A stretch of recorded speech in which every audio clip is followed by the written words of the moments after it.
श्री कृष्ण गोविंद हरे मुरारी, हे नाथ नारायण वासुदेव। श्री कृष्ण गोविंद हरे मुरारी, हे नाथ नारायण वासुदेव।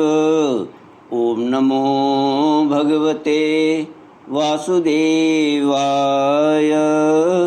ओम नमो भगवते वासुदेवाय।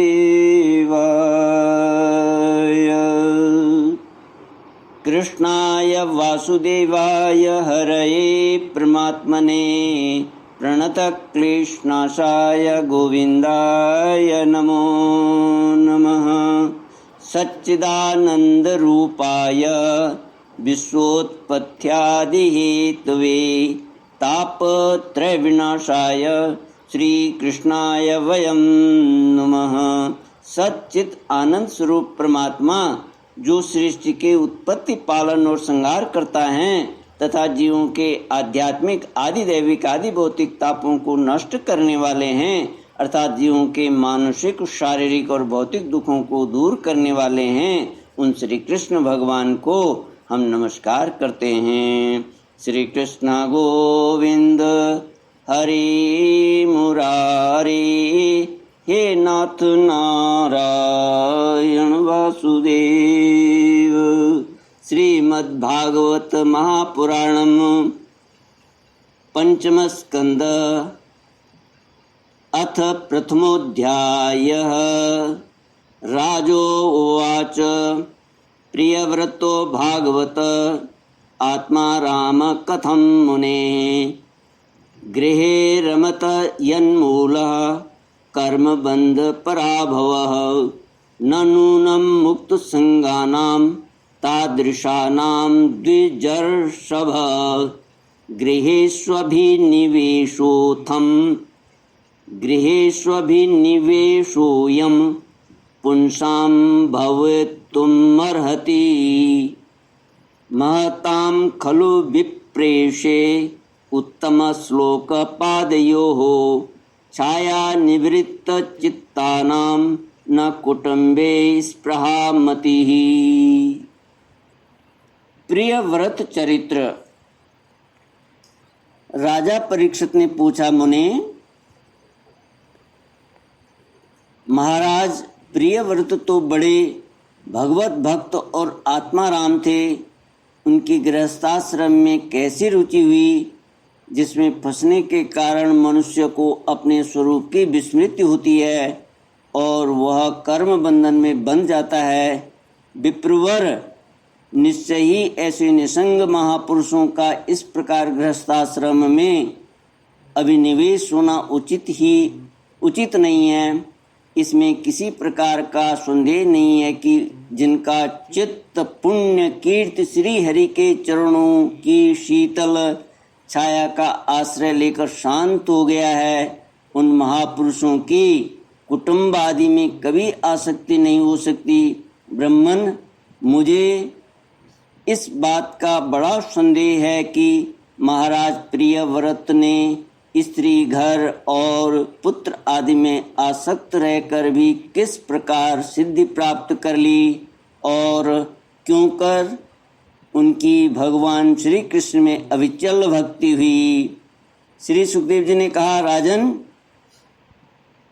तुम्हारा कथन बहुत ठीक है। जिनका चित्त पवित्र कीर्ति श्री हरि के परम मधुर चरण कमल मकरंद के रस में सराबोर हो गया है, वे किसी विघ्न बाधा के कारण रुकावट आ जाने पर भी भगवत भक्त परम हंसों की प्रिय श्री वासुदेव भगवान के कथा श्रवण रूपी परम कल्याणमय मार्ग को प्रायः छोड़ते नहीं।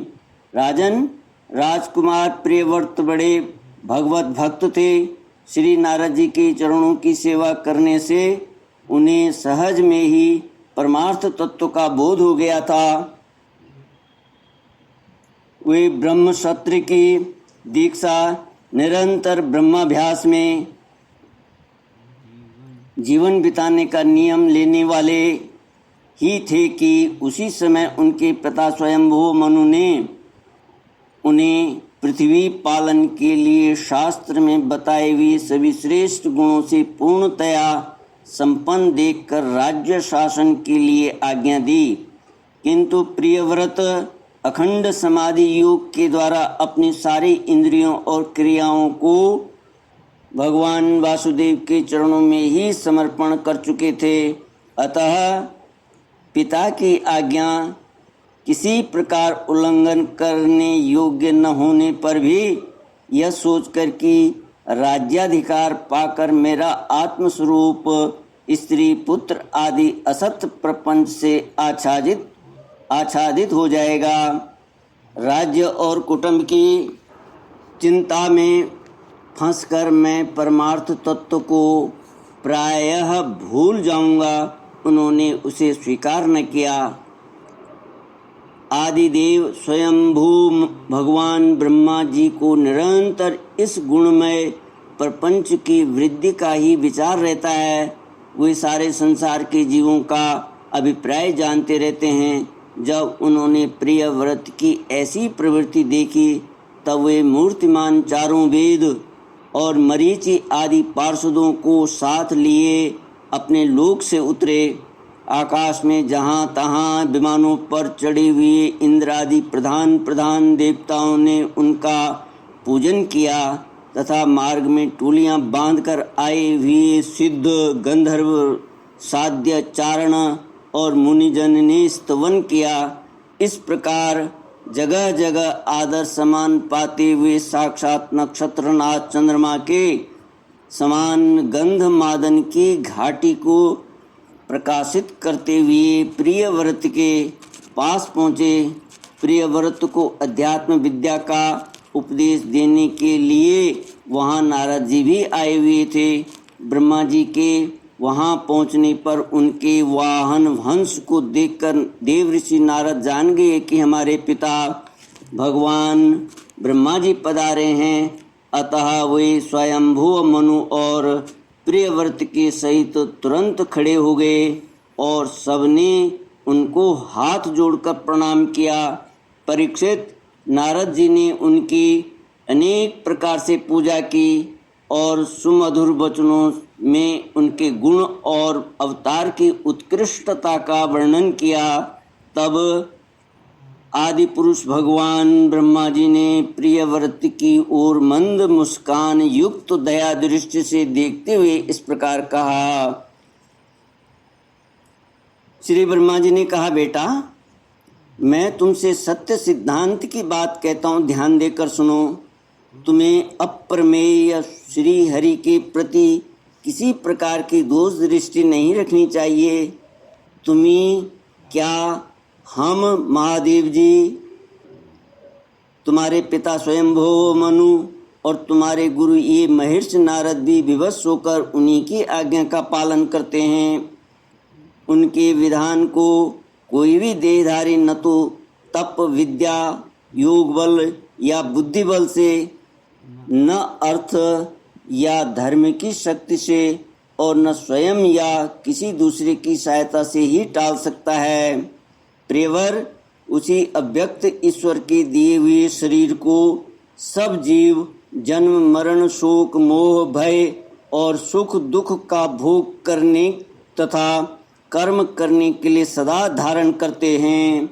वत्स, जिस प्रकार रस्सी से नथा व पशु मनुष्यों का बोझ ढोता है, उसी प्रकार परमात्मा की वेद वाणी रूप बड़ी रस्सी में सत्व आदि गुण, सात्विक आदि कर्म और उनके ब्राह्मण आदि वाक्यों की मजबूत दूरी से जकड़े हुए हम सब लोग उन्हीं के इच्छा अनुसार कर्म में लगे रहते हैं और उसके द्वारा उनकी पूजा करते रहते हैं।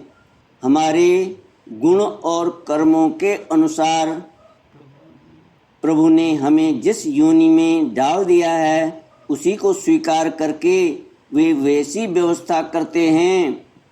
उसी के अनुसार हम सुख या दुख भोगते रहते हैं। हमें उनकी इच्छा का उसी प्रकार अनुसरण करना पड़ता है जैसे किसी अंधे को आँख वाले पुरुष का। श्री कृष्ण गोविंद हरे मुरारे, हे नाथ नारायण वासुदेव। मुक्त पुरुष भी प्रारब्ध का भोग करता हुआ भगवान की इच्छा के अनुसार अपने शरीर को धारण करता ही है। ठीक वैसे ही जैसे मनुष्य की निद्रा टूट जाने पर भी स्वप्न में अनुभव किए हुए पदार्थों का स्मरण होता है, इस अवस्था में भी उसको अभिमान नहीं होता और विषय वासना के जिन संस्कारों के कारण दूसरा जन्म होता है उन्हें वह स्वीकार नहीं करता। जो पुरुष इंद्रियों के वशीभूत है वह वन वन में विचरण करता रहे तो भी उसे जन्म मरण का भय बना ही रहता है, क्योंकि बिना जीते हुए मन और इंद्रिय रूपी उसके 6 शत्रु कभी उसका पीछा नहीं छोड़ते। जो बुद्धिमान पुरुष इंद्रियों को जीतकर अपनी आत्मा में ही रमण करता है उसका गृहस्थाश्रम भी क्या बिगाड़ सकता है। जिसे इन 6 शत्रुओं को जीतने की इच्छा हो वह पहले घर में रहकर ही उसका अत्यंत निरोध करते हुए उन्हें वश में करने का प्रयत्न करे। किले में सुरक्षित रहकर लड़ने वाला राजा अपने प्रबल शत्रुओं को भी जीत लेता है। फिर जब इन शत्रुओं का बल अत्यंत क्षीण हो जाए तब विद्वान पुरुष इच्छानुसार विचर सकता है। तुम यद्यपि श्री कमलनाभ भगवान के चरण कमल की कली रूप किले के आश्रित रहकर इन 6 शत्रुओं को जीत चुके हो तो भी पहले उन प्राण पुरुष के दिए हुए भोगों को भोगो। इसके बाद निसंग होकर अपने आत्मस्वरूप में स्थित हो जाना। श्री सुखदेव जी कहते हैं, जब त्रिलोकी के गुरु श्री ब्रह्मा जी ने इस प्रकार कहा तो परम भागवत प्रियव्रत ने छोटे होने के कारण नम्रता से सिर झुका लिया और जो आज्ञा ऐसा कहकर बड़े आदर पूर्वक उनका आदेश शिरोधार्य किया। तब स्वयंभुव मनु ने प्रसन्न होकर भगवान ब्रह्मा जी की विधिवत पूजा की। इसके पश्चात वे मन और वाणी के अविषय अपने आश्रय तथा सर्व व्यवहारातीत पर ब्रह्म का चिंतन करते हुए अपने लोक को चले गए। इस प्रकार प्रियव्रत और नारद जी सरल भाव से उनकी ओर देख रहे थे। श्री कृष्ण गोविंद हरे मुरारे, हे नाथ नारायण वासुदेव। ओम नमो भगवते वासुदेवाय, ओम नमो भगवते वासुदेवाय। ओम पूर्णमद पूर्णमिदं पूर्णात् पूर्णमुदच्यते पूर्णस्य पूर्णमादाय पूर्णमेवावशिष्यते। ओम शांति शांति शांतिः। हरिः ओम। श्री गुरुभ्यो नमः। हरिः